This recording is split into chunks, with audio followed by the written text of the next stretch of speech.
إن الحمد لله نحمده ونستعينه ونستغفره ونعوذ بالله من شرور أنفسنا ومن سيئات أعمالنا من يهده الله فلا مضل له ومن يضلل فلا هادي له وأشهد أن لا إله إلا الله وحده لا شريك له وأشهد أن محمدًا عبده ورسوله أما بعد فإن خير الحديث كتاب الله وخير الهدي هدي محمد صلى الله عليه وسلم وشر الأمور محدثاتها وكل محدثة بدعة وكل بدعة ضلالة وكل ضلالة في النار فأعوذ بالله السميع العليم من الشيطان الرجيم بسم الله الرحمن الرحيم يا أيها الذين آمنوا اتقوا الله حق تقاته ولا تموتن إلا وأنتم مسلمون يا أيها الناس اتقوا ربكم الذي خلقكم من نفس واحدة وخلق منها زوجها وبث منهما رجالا كثيرا ونساء واتقوا الله الذي تساءلون به والأرحام إن الله كان عليكم رقيبا يا أيها الذين آمنوا اتقوا الله وقولوا قولا سديدا يصلح لكم أعمالكم ويغفر لكم ذنوبكم ومن يطع الله ورسوله فقد فاز فوزا عظيما وقال تعالى في موضع آخر وما أرسلناك إلا رحمة للعالمين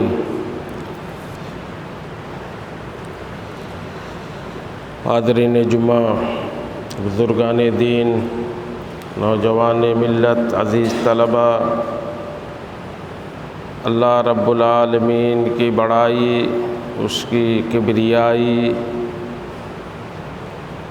اس کی حمد و ثنا ہم سب سے پہلے بیان کریں، اس کے بعد اللہ کے حبیب جناب محمد الرسول اللہ صلی اللہ علیہ وسلم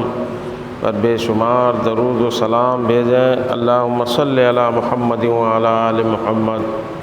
کما صلیت علی ابراہیم وعلی آل ابراہیم انک حمید مجید۔ اللہم بارک علی محمد وعلی آل محمد کما بارکت علی ابراہیم وعلی آل ابراہیم انک حمید مجید۔ برادران اسلام، حمد و صلوات کے بعد ہم گزشتہ خطبے میں حاضر نہ رہ سکے۔ اس سے پہلے، گزشتہ خطبے سے پہلے ہمارا موضوع تھا سیرت النبی صلی اللہ علیہ وسلم، مختصر سیرت النبی صلی اللہ علیہ وسلم، اور مقصد یہ تھا کہ ربیع الاول کا مہینہ جو چل رہا تھا، ابھی ختم ہوا ہے، وہ مہینہ اللہ کے حبیب جناب محمد الرسول اللہ صلی اللہ علیہ وسلم کی ولادت بسعادت کا مہینہ ہے۔ آپ لوگوں کو سرسری طور پہ یہ بتلایا گیا تھا کہ ہمارے مسلمان بزرگ، نوجوان، طلبہ سب یہ جان لیں ہم لوگ کہ اللہ کے نبی صلی اللہ علیہ وسلم کی زندگی کیا ہے، کیسی ہے، آپ کی سیرت کے بارے میں جانیں، کیونکہ دنیا میں مسلمانوں کا کوئی آئیڈیل نہیں ہے سوائے اللہ کے حبیب جناب محمد رسول اللہ صلی اللہ علیہ وسلم۔ لقد کان لکم فی رسول اللہ اسوۃ حسنہ، قرآن نے یہ کہہ کر کے یہ بتلا دیا ہے کہ اسوہ حسنہ اگر کوئی ہے تمہارے لیے، اور ان کو دیکھ کر کے اپنی زندگیوں کو ویسے ہی جو ہے گزارنا ہے، تو وہ آئیڈیل صرف اللہ کے حبیب جناب محمد رسول اللہ صلی اللہ علیہ وسلم ہے۔ اللہ کے نبی صلی اللہ علیہ وسلم جب آئیڈیل ہیں، ہمارے اسوہ ہیں، تو ہم ان کے بارے میں جب نہیں جانیں گے تو ساری برائیاں ہمارے اندر جو جنم لے رہی ہیں، جو پائی جا رہی ہیں، وہ شاید اسی وجہ سے ہے کہ ہم اللہ کے نبی صلی اللہ علیہ وسلم کی زندگی کو نہ جانتے ہیں، نہ پڑھتے ہیں اور نہ سمجھنے کی کوشش کرتے ہیں۔ تو ربیع الاول کے مہینے میں یہ کوشش تھی کہ سرسری طور پر صحیح، لیکن ایک ہمارے ذہنوں میں ایک خاکہ ہو جائے کہ اللہ کے نبی صلی اللہ علیہ وسلم کی سیرت کیا ہے۔ اور اسی ضمن میں ہم لوگوں نے جانا تھا کہ آپ کا نام محمد احمد، والد کا نام عبداللہ، ماں کا نام آمنہ، اسی طرح سے دادا پردادا کا نام جانا تھا عبد المطلب، ہاشم، قبیلے قریش تھے۔ آپ مکے میں پیدا ہوئے عام الفیل، جس سال ابرہہ نے چڑھائی کی تھی مکے پر، اس سے 50-55 دن بعد اللہ کے نبی صلی اللہ علیہ وسلم کی ولادت ہوئی۔ اور آپ کا بچپن کیسے گزرا؟ مکے میں جوانی کی دہلیز پہ آئے تو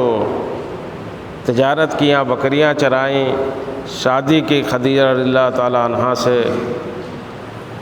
40 کے ہوئے تو آپ کو نبوت ملی غار حرا میں۔ نبوت کے بعد 3 سالوں تک چپکے چپکے دعوت کا کام کرتے رہے۔ پھر ایک ٹیم تیار ہو گئی، ایک جماعت صحابہ کرام کی، کھلے عام جب دعوت کا سلسلہ شروع کیا تو پریشانیاں شروع ہوئی، مکے میں ستائے جانے لگے۔ اللہ کے نبی نے صحابہ کو نبوت کے 5ویں سال حبشہ ہجرت کرنے کا حکم دے دیا کہ جو چاہیں اپنا دین ایمان بچانے کے لیے وہ حبشہ جائیں، وہاں ایک بادشاہ ہے جو عدل کرتا ہے، انصاف کرتا ہے، وہاں تمہیں کوئی تکلیف نہیں ہوگی۔ اسی طرح سے اور تکلیفیں بڑھتی رہی، یہاں تک کہ نبوت کے 7ویں سال ایک گھاٹی تھی شیب ابی طالب، اس کے اندر مسلمانوں کا بائیکاٹ کیا گیا، اس گھاٹی کے اندر گھیر دیا گیا۔ باقی مکہ کے لوگوں سے ربط ضبط تعلقات نہیں رکھ سکتے تھے، کھانے پینے کی پریشانی ہو گئی، پتے کھاتے تھے درخت کے، چھلکے کھاتے تھے، مائیں اپنے بچوں کو سوکھا ہوا چمڑا اسے بھگا بھگا کر کے اسے دیتی تھی چاٹنے کے لیے۔ 3 سال اس طرح سے بائیکاٹ کا گزرا۔ اور 10ویں سال نبوت کے وہاں سے نکلے تو 6 مہینے کے بعد آپ کے چچا ابو طالب کا انتقال ہوا، اور پھر اماں خدیجہ رضی اللہ تعالیٰ عنہا کا انتقال ہو گیا، جسے عام الحزن کے غم کے نام سے جانا جاتا ہے کہ یہ غم کا سال تھا اللہ کے نبی صلی اللہ علیہ وسلم۔ اور اسی سال پھر طائف گئے، شاید وہاں کے لوگ بات سنیں، طائف کے لوگ، ان اوباشوں نے بھی مارا، زخمی کر دیا، خون جوتے میں جم گئے، لیکن رحمت للعالمین تھے۔ قرآن نے جیسا کہا کہ وما ارسلناک الا رحمت للعالمین، ساری دنیا کے لیے، سارے جہان کے لیے آپ کو اللہ نے رحمت بنا کر کے بھیجا تھا۔ وہاں جب لوگوں نے تکلیف دی، مارا پیٹا، پہاڑوں کے فرشتے آئے اور کہا کہ اگر آپ اجازت دیں تو آپ کے رب کی طرف سے ہم آئے ہیں، انہیں طائف والوں کو 2 پہاڑیوں کے درمیان پیس دیں۔ اللہ کے نبی جناب محمد الرسول اللہ صلی اللہ علیہ وسلم حکم کیسے دے سکتے تھے جب رحمت للعالمین تھے؟ اللہ کے نبی نے فرمایا کہ نہیں، اگر یہ میری بات نہیں مانتے تو نہ مانیں، مجھے امید ہے کہ ان کی آنے والی نسلیں اسلام قبول کریں گی، ایمان پر ہوں گی۔ اور اس طرح سے جب اور تکلیف کا دائرہ بڑھا، لوگ مدینے کی طرف ہجرت کرنے لگے، صحابہ کرام۔ اللہ کے نبی جناب محمد الرسول اللہ صلی اللہ علیہ وسلم خود مکے سے مدینے کا رخ کرتے ہیں، غار ثور میں جا کے چھپ جاتے ہیں آپ اور ابو بکر صدیق رضی اللہ تعالیٰ عنہ، اور پھر 3 دنوں تک وہاں چھپے رہے۔ اس کے بعد بچا کر کے نکلے، پھر بھی پیچھے لوگوں کو لگا دیا تھا، انعام رکھ دیا تھا آپ کے سر پر کہ جو آپ کا سر لے کر کے آئے گا اسے 100 سرخ اونٹ انعام میں دیے جائیں گے۔ اللہ کے نبی جناب محمد الرسول اللہ صلی اللہ علیہ وسلم قباء پہنچتے ہیں، وہاں کچھ دن ٹھہر کر کے مسجد قباء کی تعمیر کرتے ہیں اور پھر وہاں سے مدینہ پہنچتے ہیں۔ مدینہ پہنچ کر کے یہ اللہ کے نبی کی سیرت ہے، زندگی ہے، سرسری طور پہ جانیں کہ کس طرح سے آپ نے زندگی گزاری۔ مدینہ پہنچتے ہیں، یہ مہاجرین جو مکے سے آئے تھے ان کے پاس گھر بار نہیں تھا، سب چھوڑ کر کے مکے میں آئے تھے، اور مدینے کے لوگ انصار تھے، ان کے درمیان بھائی چارہ کروایا، مواخات کرایا، اور ایک ایسا نمونہ جو ہے تاریخ میں اور دنیا میں اس طرح کے بھائی چارے کی مثال نہیں ملتی ہے۔ ہر طرح سے مدد کیا انصار نے مہاجرین کا۔ گزشتہ خطبے میں آپ نے جانا تھا کہ اگر ان کے 2 بیویاں تھیں تو کہا کہ جو تمہیں پسند آ جائے اس ایک کو میں طلاق دے دوں گا، تم اس سے جو ہے نکاح کر لو۔ یہ قربانی کی مثال دنیا میں نہیں ملتی کہیں۔ تو اللہ کے نبی صلی اللہ علیہ وسلم مدینہ پہنچ کر کے بھائی چارہ کرواتے ہیں مہاجرین اور انصار میں، اور اس کے بعد دوسرا کام کیا کرتے ہیں جانتے ہیں؟ یہودیوں کے 3 قبیلے مدینے میں آباد تھے، بنو قینقاع، بنو نذیر، بنو قریظہ، یہ 3 قبیلے یہودیوں کے تھے۔ اب یہودی مدینے میں ہیں، مسلمان ابھی ہجرت کر کے آئے ہیں اور کچھ مدینے کے لوگ ایمان لائے ہیں، ایک مٹھی بھر جماعت ہے۔ اللہ کے نبی صلی اللہ علیہ وسلم کی زندگی کو اسوہ کس لیے کہا قرآن نے؟ اللہ نے اسی لیے فرمایا کہ تمہارے لیے نبی کی زندگی میں اسوہ ہے، اور نمونہ ڈھونڈنا ہے تو اللہ کے نبی کی زندگی میں ڈھونڈو نمونہ۔ اللہ کے نبی نے صلح کیا، سب سے زیادہ جو اسلام کے دشمن تھے یہود، الیہود والنصارى، یہ یہود و نصارہ بہت اشد ترین دشمن ہیں مسلمانوں کے، اسلام کے۔ ان سے اللہ کے نبی صلی اللہ علیہ وسلم معاہدہ کرتے ہیں، معاہدے میں تمام باتیں ہوتی یہ بھی ہے کہ جو مدینے میں ہم مل جل کے رہیں گے، مدینے پر اگر کوئی خارجی باہری طاقت حملہ کرتی ہے تو ہم مل کر کے اس کا، سب لوگ یہودی بھی جو معاہدے میں ہیں، ہم سب مل کر کے مدینے کا دفاع کریں گے اور باہری طاقتوں سے لڑیں گے۔ یہ چیزیں مسلمانوں کے اندر نہیں ہیں، نمونہ اللہ کے نبی صلی اللہ علیہ وسلم ہیں۔ جب آپ کمزور تھے مدینے میں، آپ نے صلح کیا یہودیوں سے۔ آج مسلمان اپنے نبی کی سیرت سے، آپ کی زندگی سے غافل ہے، اس لیے پریشان ہے۔ اسے سمجھ میں نہیں آتا کہ اللہ کے نبی صلی اللہ علیہ وسلم اپنی زندگی کے ہر دور میں کس طرح سے رہے اور کیا کیا کیا، اس طرح سے مسلمانوں کو رہتی دنیا تک، قیامت تک کرنا ہے، کیونکہ لقد کان لکم فی رسول اللہ اسوۃ حسنہ، آئیڈیل ہمارے لیے اگر کوئی ہے تو اللہ کے حبیب جناب محمد الرسول اللہ صلی اللہ علیہ وسلم۔ آپ نے صلح کیا۔ اس کے بعد میں نے غزوہ بدر کی بات کی تھی کہ سن 2 ہجری میں اب جنگ کی اجازت مل گئی تھی۔ اللہ کے نبی صلی اللہ علیہ وسلم قریش کے قبیلے کو، وہ تجارتی قافلہ جو شام گیا تھا، لوٹ رہا تھا شام سے، اور اس سے جو نفع ہوتا وہ مسلمانوں کے خلاف استعمال ہوتا۔ تو اللہ کے نبی صلی اللہ علیہ وسلم نے صحابہ کی ایک جماعت لی، 313 لوگ، اور بدر کی طرف بڑھے، سمندر کی طرف، بحر احمر کی طرف، لال ساگر کی طرف، کہ وہاں چل کر کے وہ مال لوٹ لیں گے ان سے، تاکہ اس سے جو فائدہ ہو ہمارے اوپر جو ہے اس کو استعمال نہ کیا جا سکے۔ تو اللہ کے نبی جناب محمد الرسول اللہ صلی اللہ علیہ وسلم غزوہ بدر کے لیے نکل گئے، بدر کے لیے، لڑائی کے لیے نہیں، وہ قافلہ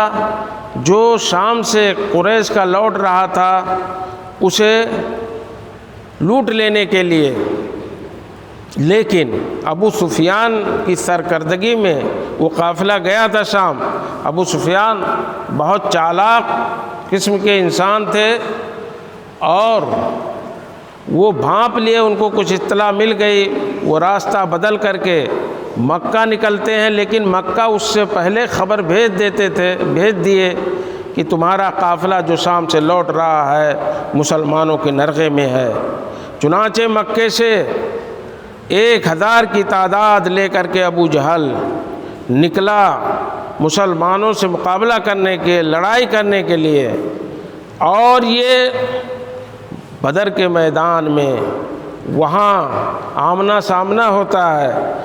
مسلمانوں کی تعداد کم تھی، لڑائی کا مقصد نہیں تھا، لڑنے کی غرض سے گئے نہیں تھے۔ وہ قافلہ جو چند لوگوں پر تھا، شام سے لوٹ رہا تھا، اسے لوٹنا مقصد تھا۔ لیکن جب 1000 کی تعداد آ گئی، اللہ کے نبی صلی اللہ علیہ وسلم نے مشورہ شروع کیا صحابہ سے کیا کیا جائے اس حالت میں۔ مہاجرین میں سے ابو بکر صدیق، عمر فاروق، مقداد رضی اللہ عنہم سب اپنی اپنی بات رکھتے ہیں۔ اچھی بات کہا انہوں نے کہ اللہ کے نبی صلی اللہ علیہ وسلم ڈٹ کے مقابلہ کیا جائے گا، لیکن اللہ کے نبی پھر بھی مشورہ کرتے رہے کیا کیا جائے۔ انصار جو مدینے والے تھے، جہاں سے 170 کلومیٹر سے بدر پڑتا ہے مدینے سے، وہاں سے نکل کے گئے تھے۔ اللہ کے نبی مدینے والوں سے سننا چاہتے تھے کہ کہیں ایسا نہ ہو کہ ہم خدا نہ خواستہ اگر ناکام ہو گئے اس لڑائی میں تو کفار اور مشرکین اور قریش کے لوگ پیچھا کر کے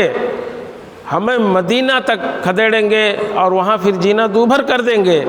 تو مدینے والے کیا سوچتے ہیں اس بارے میں، ایسا نہ ہو کہ وہ سوچیں کہ ہماری اچھی خاصی زندگی اور لڑائیوں کی نظر ہو گئی اور مکے کے لوگ چڑھ دوڑے مدینے پر۔ تو اللہ کے نبی صلی اللہ علیہ وسلم نے بار بار مشورہ کیا۔ انصار کا کوئی جواب نہیں دے رہا تھا، لیکن سعد بن معاذ رضی اللہ تعالیٰ عنہ پہچان گئے، سمجھ گئے کہ اللہ کے نبی صلی اللہ علیہ وسلم شاید ہماری بات کر رہے ہیں، ہم میں سے کسی کی بات سننا چاہتے تھے، اور وہ سردار تھے انصار کے۔ کہا کہ اللہ کے نبی صلی اللہ علیہ وسلم ایسا لگتا ہے کہ انک تعنینا یا رسول اللہ، ہمیں مراد لے رہے ہیں، آپ جو مشورہ کر رہے ہیں۔ مہاجرین نے اور بڑے بڑے صحابہ ابو بکر و عمر اور مقداد نے سب نے حوصلہ دیا آپ کو، لیکن مجھے لگ رہا ہے کہ آپ ہم لوگوں کی باتیں سننا چاہتے ہیں، مدینے والوں کی، انصار کی۔ تو اللہ کے نبی نے فرمایا کہ ہاں اجل، صحیح سمجھے۔ تو کہا کہ اللہ کے نبی اگر ہمارا جواب سننا چاہتے ہیں تو ہمارا جواب یہ ہے، فوالذی بعثک بالحق لو استعرضت بنا هذا البحر وخذته لخذنا معك یا رسول اللہ وما تخلف منا احد۔ اے اللہ کے نبی، اشارہ کیا اسی لال ساگر کی طرف، بحر احمر کی طرف۔ کہا کہ اللہ کے نبی اگر آپ ہمیں اس طرف، اس سمندر کی طرف، بحر احمر کی طرف، لال ساگر کی طرف لے کر کے چل پڑیں اور آپ اس میں چھلانگ لگا دیں تو ہم سب اس میں کود جائیں گے، آپ کا دفاع کریں گے، آگے سے، پیچھے سے، دائیں سے، بائیں سے، ہم میں سے ایک شخص پیچھے رہنے والا نہیں ہے۔ اللہ کے نبی جناب محمد الرسول اللہ صلی اللہ علیہ وسلم کا چہرہ کھل گیا، خوشی سے آمنا سامنا ہوا کفار سے، اللہ نے مدد کی، مسلمانوں کی جیت ہوئی۔ پہلی لڑائی ہے یہ، پہلا غزوہ ہے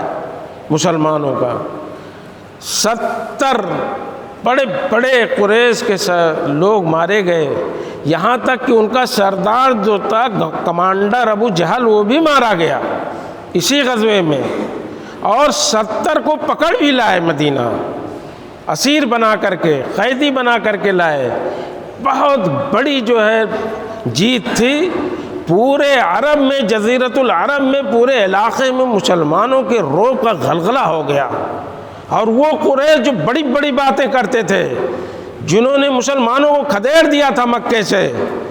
ان کی شہرت ختم ہو گئی تھی، نہ کے برابر ہو گئی تھی، پورا عرب تھو تھو تھک رہا تھا ان کے اوپر۔ چنانچہ اسی کے نتیجے میں اور اسی کا بدلہ لینے کے لیے غصے میں لال پیلے ہوئے قریش کے لوگ اور مدینے پہ پھر آ کے چڑھ دوڑے، اور یہ 2 ہجری میں ہوا، اور سن 3 ہجری میں وہ لوگ مدینے پہ چڑھائی کیے، اور بڑی تیاری کے ساتھ 3000 کا لشکر، 3000 کا لشکر قریش کا تھا۔ مدینہ کو کراس کر کے، مدینے کے جنوب سے دکن سے لڑائیاں نہیں ہو سکتی تھیں، اس لیے کہ کھجور کے باغات تھے، قبا کا علاقہ تھا، وہ یہودیوں کا علاقہ، یہودی بڑی زرخیز زمین وہاں جو ہے اس پہ بیٹھے ہوئے تھے۔ یہ بڑی شاطر قوم ہے، بہت پہلے سے جو زرخیز زمینیں تھیں مدینے کی، اس پر یہ لوگ کھجور کے باغات اور کھیتیاں کرتے تھے۔ تو جنوب کی طرف سے، جنوب میں مکہ پڑتا ہے، تو ادھر سے جب قریش کے لوگ آئے تو ادھر سے لڑائی ہونی چاہیے تھی، لیکن باغات ہونے کی وجہ سے، کھجور کے باغات، لڑائیاں نہیں ہو سکتی تھی لڑائی، تو وہ مدینے کو کراس کر کے شمال کی طرف سے، یعنی احد کی طرف آئے۔ احد پہاڑ کے دامن میں، وہاں میدانی علاقہ تھا احد کے دامن میں، احد پہاڑ کے، اور وہاں لڑائی ہوتی ہے، اسی لیے غزوہ احد کا نام اسے دیا گیا۔ سن 3 ہجری میں، ٹھیک 1 سال بعد، غزوہ بدر کے بعد، قریش نے ٹھانا کہ اب بدلہ لیں گے، نہیں تو ہماری عزت و آبرو کا کیا ہوگا۔ لٹ گئے، پٹ گئے، عرب میں لوگ تھو تھو کر رہے ہیں۔ مسلمان 1000 نکلے تھے مدینے سے، احد پہنچتے پہنچتے 300 لوگ واپس ہو گئے۔ ان کا ایمان کمزور تھا، منافق قسم کے لوگ تھے، طرح طرح کے بہانے اور کر کے وہ واپس لوٹ گئے، اور اس طرح سے 700 مسلمان بچے۔ 3000 فوج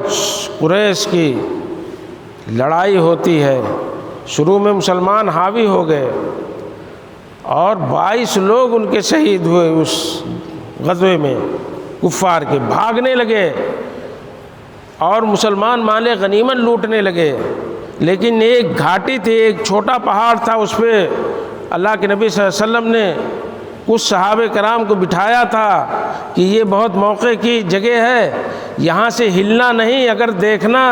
کہ میدان جنگ میں ہمارے گوشت، ہماری بوٹیاں جو ہے نوچی جا رہی ہوں، پرندے اگر نوچ رہے ہوں، یہ کیفیت ہو جائے تب بھی وہاں سے نہیں اترنا ہے۔ چنانچہ جب دیکھا کہ مال غنیمت لوٹا جا رہا ہے، فتح ہو گئی، تو یہ جماعت جو مسلمانوں کی تیر اندازوں کی جو بیٹھی ہوئی تھی اس پہاڑی پر، جسے جبل رومات کا نام دیا گیا، یعنی تیر اندازوں کا جو ہے وہ پہاڑ تھا، گھاٹی تھی، وہ لوگ نیچے چلے آئے، وہ بھی مال غنیمت لوٹنے میں مصروف ہو گئے۔ کچھ لوگ بچے، انہوں نے کہا کہ اللہ کے نبی نے کہا تھا کسی حالت میں پہاڑی نہیں خالی کرنا ہے، کہا کہ نہیں، وہ تو لڑائی کے وقت اللہ کے نبی نے کہا تھا اب تو ہماری جیت ہو گئی، نہیں مانے۔ چند لوگ بچے تھے، خالد بن ولید رضی اللہ تعالیٰ عنہ اس وقت مسلمان نہیں ہوئے تھے، قریش کی طرف سے تھے، لڑنے کے آئے تھے، وہ دائرہ بنا پیچھے سے گھوم کر کے گئے، اور اس پہاڑی پر جو چند صحابہ بچے تھے ان کو شہید کر کے اس پہ قابض ہو گئے، اور وہاں سے جب تیر چلایا تو پورا ماجرا جو ہے بگڑ گیا،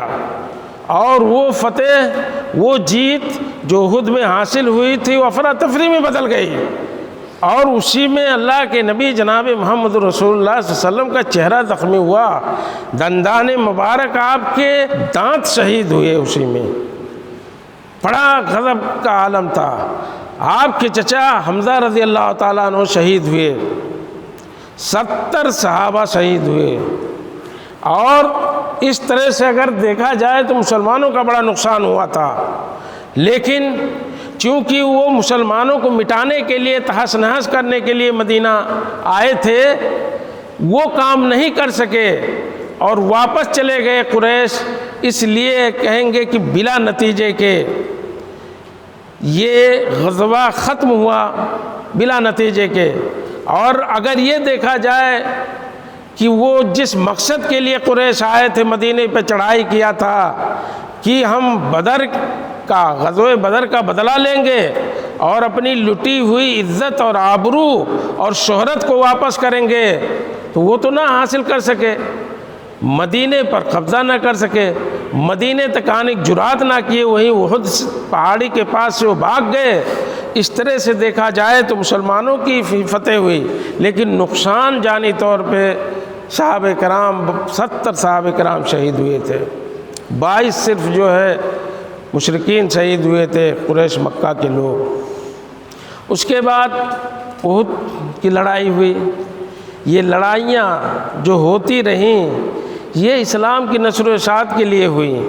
اسلام کی ترویج کے لیے، اسلام جو ہم تک پہنچا ہے۔ اسی لیے میں کہتا ہوں کہ جاننا بہت ضروری، سالوں سال اللہ کے نبی صلی اللہ علیہ وسلم کی سیرت کو پڑھیں ہم لوگ اور جانیں کہ کس طرح سے آپ نے مختلف ادوار میں کیسی زندگی گزاری ہے۔ شروع میں کس طرح سے تکلیف مکے میں اٹھائی، کمزور تھے، وہاں سے چھوڑ کر کے حبشہ جانا پڑا مسلمانوں کو، پھر مدینہ آئے، مدینے میں آئے، معاہدہ کیا کس سے؟ اسلام کے دشمن یہودیوں سے کیا، لڑائیاں ہوئیں، بدر ہوا، احد ہوا، اور پھر غزوہ بنو نذیر ہوا 4 ہجری میں۔ وہ بنو نذیر جو 3 قبیلے تھے یہود کے، ان میں سے ایک یہ بھی تھے، انہوں نے معاہدہ شکنی کی، معاہدے کو توڑا، تو اللہ کے نبی صلی اللہ علیہ وسلم نے ان کے قلعوں کا محاصرہ کیا اور انہیں بھگا دیا مدینے سے۔ اب یہ یہودی تھے، یہ مکر و دجل اور فریب میں شروع سے بہت ماہر ہے۔ جب انہیں بھگا دیا، اللہ کے نبی جناب محمد رسول اللہ صلی اللہ علیہ وسلم نے مدینہ بدر کر دیا۔ یہ مدینے سے باہر یہ مسلمانوں کے خلاف سازشیں کرتے رہے، اتنا سازش کیا کہ عرب کے تمام کفار کو، تمام قبیلوں کو جو مسلمان نہیں ہوئے تھے، قریش سے لے کر کے اور طائف کے لوگوں کو، سب کو اکٹھا کر لیا اور 5 ہجری کو پھر مدینہ کا گھیراؤ کر لیا، مدینہ کو چاروں طرف سے گھیر لیا، جسے غزوہ احزاب کا نام دیا جاتا ہے۔ یعنی وہ جنگ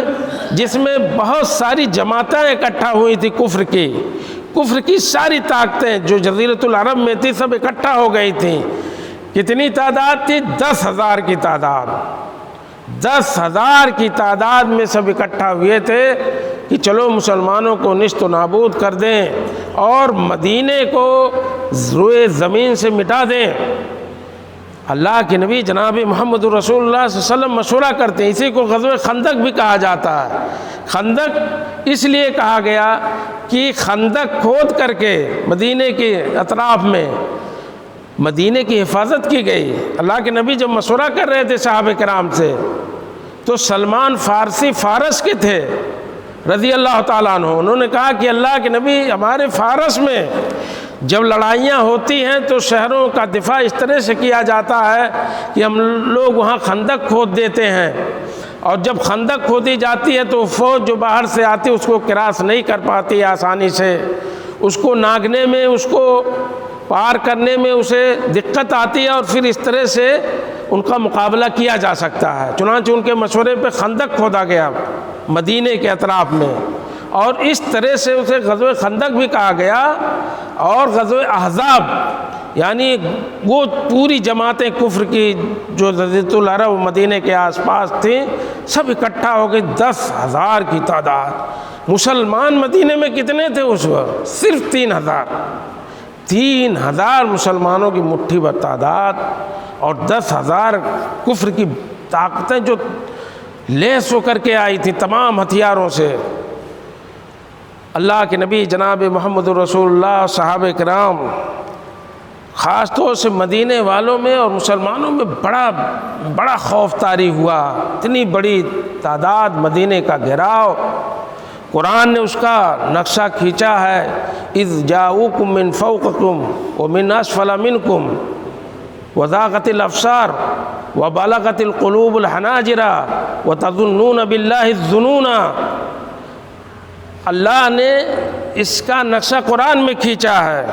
کہ جب وہ کفر کی طاقتیں تمہارے اوپر سے آ رہی تھیں، اوپری حصے سے مدینے، نیچے کی طرف سے بھی، اور زمین مدینے کی تنگ ہو گئی تھی اپنی وسعت کے باوجود، اور تمہاری نگاہیں، یہ جو ہے نگاہ چدھیانہ جو کہتے ہیں، جب موت قریب ہو، کسی کو کہیں سے پھینکا جائے گی چھت پر سے یا کہیں اونچائی سے، پہاڑ پر سے کسی اگر یہ دھکا دیا جائے اور اسے احساس ہو کہ میں گئی، تو اس کی آنکھیں جو ہے جو چدھیا جاتی ہیں نا، اس کیفیت کو بیان کیا ہے۔ وہی زاغت الابصار، جب آنکھیں چدھیا گئی تھیں، پتھرا گئی تھیں آنکھیں، وبلغت القلوب الحناجر، اور یہ دل جو سینے میں دھڑکتا ہے، قرآن نے نقشہ کھینچا ہے کہ مسلمانوں کے گلوں میں آ کے اٹک گیا تھا، یہاں گلے میں۔ یہ خوف کا اور سختی کا عالم تھا، مدینہ گھرا ہوا تھا چاروں طرف سے۔ وَتَظُنُّونَ بِاللَّهِ الظُّنُونَ، اور تم لوگ مسلمانوں اللہ کے بارے میں کیسے کیسے خیال کرنے لگے تھے۔ خیال یہ کرتے تھے کہ وعدہ تھا کہ اللہ ہماری مدد کرے گا، نصرت کرے گا، فرشتے ہماری مدد کے لیے اتریں گے، کفر کی طاقتیں ختم ہوں گی، شکست پائیں گی۔ لیکن آج کیا ہو گیا؟ یہ سب تم سوچ رہے تھے، تب اللہ نے اسی قرآن میں فرمایا ہے کہ ہم نے ہوا، تیز ہوا بھیجی، اور اس لشکر کو بھیجا جس کو تم نے دیکھا نہیں، یعنی فرشتوں کا لشکر، اور اس ہوا سے ان کے تمبو اکھڑ پکھڑ گئے، جو کھانے کے دیگ چڑھے تھے سب الٹ پلٹ گئے، جانور ان کے بدک کے توڑا کے بھاگ رہے تھے بندھن۔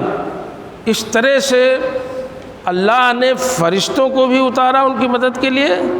اور اتنی تیز آندھی آئی، ٹھنڈی ہوا، کہ سب ان کا اکھڑ پکڑ گیا اور بھاگ گئے چھوڑ کر کے۔ اس طرح سے یہ سن 5 ہجری میں غزوہ خندق ہوا،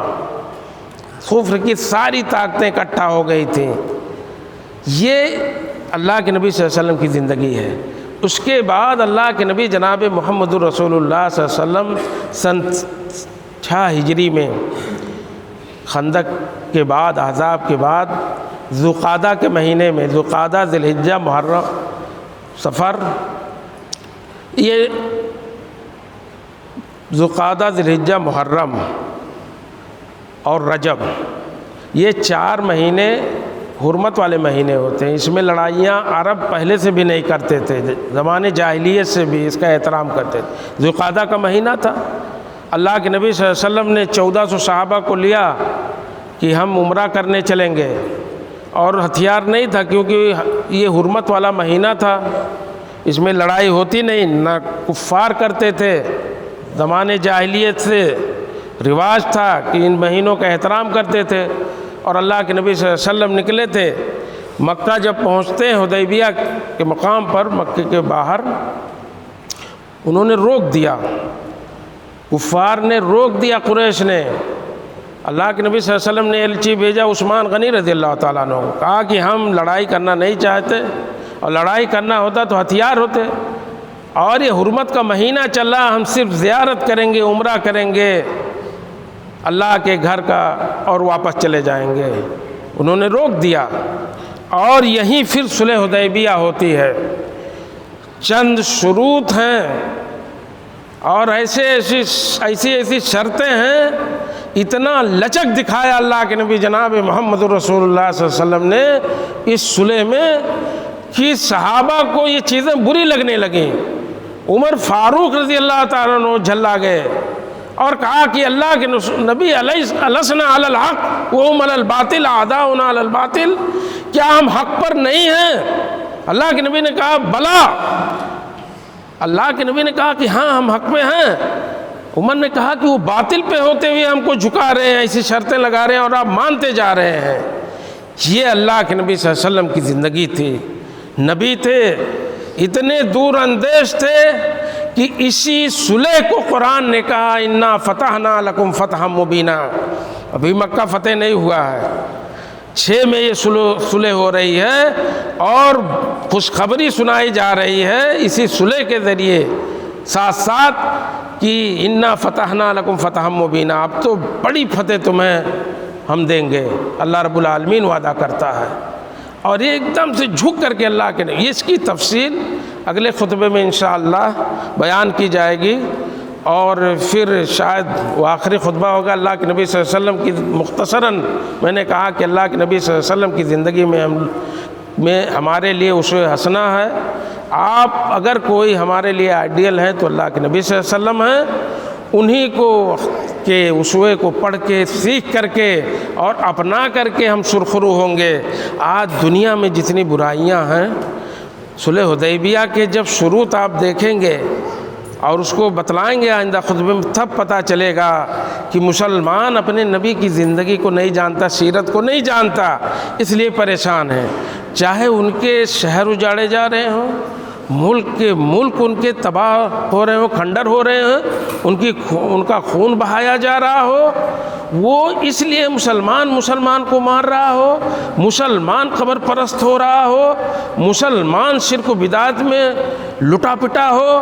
مسلمان کا مال کھا رہا ہو، بے ایمان ہو، یہ سب اس وجہ سے ہے کہ مسلمان اپنے نبی کی سیرت کو نہیں پڑھتا، نہیں جانتا۔ اگر وہ پڑھتا اور جانتا اور اپنے نبی کو آئیڈیل بنا کر کے اس دنیا میں زندگی گزارتا تو عزت اور آبرو کے ساتھ اس دنیا میں ہوتا اور اس کی آخرت بھی سنورتی۔ اللہ رب العالمین سے دعا ہے کہ العالمین ہمیں دین والا بنائے، ہمیں مسلمان بنائے، اور وہ مسلمان بنائے کہ ہم اپنے نبی کی سیرت کو جانیں، پرکھیں، سمجھیں، دنیا کو بھی بتلائیں۔ ہمیں اللہ اس کی توفیق و طاقت عطا فرمائے۔ وآخر دعوانا ان الحمدللہ رب العالمین وصلی اللہ علی نبینا محمد۔ بارک اللہ لی ولکم فی القرآن العظیم ونفعنی وإیاکم بالآیات والذکر الحکیم، انہ تعالی جواد کریم ملک بر الرؤوف الرحیم۔